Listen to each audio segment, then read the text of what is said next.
రాష్ట్ర ప్రభుత్వం డిఎస్సి 2025 నిర్వహించిన తీరు అస్సలు బాగోలేదని మాజీ ముఖ్యమంత్రి వైఎస్ఆర్సీపీ అధినేత వైఎస్ జగన్మోహన్ రెడ్డి పేర్కొన్నారు.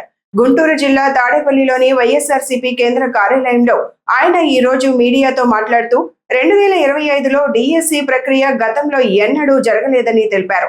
గడిచిన 2 ఏళ్లలో టీడీపీ ప్రభుత్వం రాష్ట్ర ప్రజలను మోసపూరిత హామీలతో వంచన చేసిందని అన్నారు. అధికారంలోకి వచ్చిన వెంటనే ముఖ్యమంత్రి చేసిన 5 సంతకాలలో డిఎస్సి ఒకటని చెప్పారు. వైఎస్ఆర్సీపీ హయాంలో ఇచ్చిన 6,100 ఉద్యోగాల భర్తీ నోటిఫికేషన్ ను రద్దు చేసి 16,000 పోస్టులతో మరో నోటిఫికేషన్ ను ఇచ్చారని వివరించారు.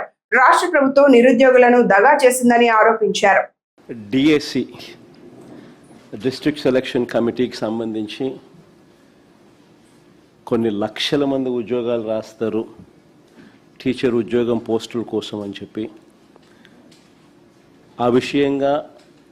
ఆ విషయంలో జరిగిన లీకేజీలు అయితేనేమి, అవకతవకలైతేనేమి, స్కాములు అయితేనేమి, వీటి అన్నింటి విషయాల మీద ఈరోజు మీ అందరి ద్వారా రాష్ట్ర ప్రజలందరికీ కూడా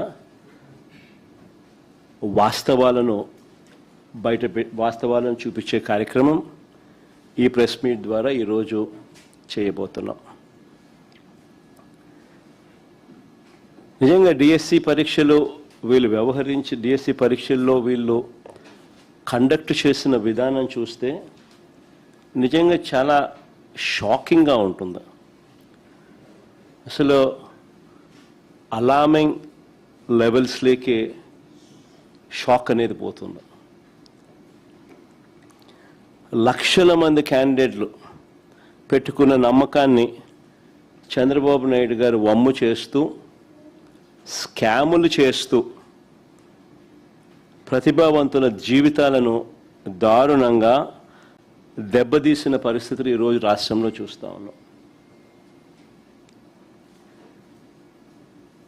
ఇంత ఘోరంగా రిక్రూట్మెంట్ జరగడం అన్నది బహుశా ఆంధ్ర చరిత్రలో ఎప్పుడైనా జరిగిందో లేదో నాకైతే తెలియదు. కానీ సాక్షాత్తు చంద్రబాబు నాయుడు గారు కొడుకు, ఆయన సుపుత్రుడు లోకేష్ విద్యాశాఖ మంత్రిగా ఉంటూ ఇద్దరు కలిసి ఇంతటి దారుణంగా చేశారు అన్న విషయాలు ఆంధ్ర రాష్ట్రంలో చోటు చేసుకున్నాయి.